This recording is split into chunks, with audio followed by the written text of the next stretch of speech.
A skyscraper is an American original. A skyscraper is a machine to make the land pay, as one of the early architects described it. In other words, if you've got land in a place where land is valuable, you want to try to multiply that parcel as many times as you can so that you can rent that land several times.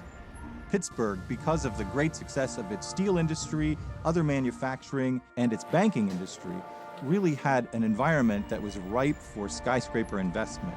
Outside of New York and Chicago, there are very few cities that can compete with Pittsburgh in terms of preserved, antique, historic skyscrapers that we have.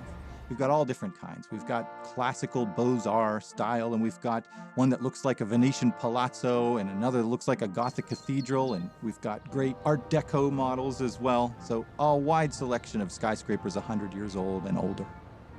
You'll see really ornate, shiny terracotta, all different kind of classical and Renaissance designs. My favorite is the heralded building. It has been preserved as a boutique hotel. It's got balconies and a row of grimacing faces along the roof. The Gulf Building and the Coppers Building, they celebrate the machine age of the 1930s, the sense that it's machines and industry and technology that are going to take us into the future. The Alcoa Building. That's a building from the 1950s. It was very innovative for its time. It's built of the product that Alcoa made, aluminum.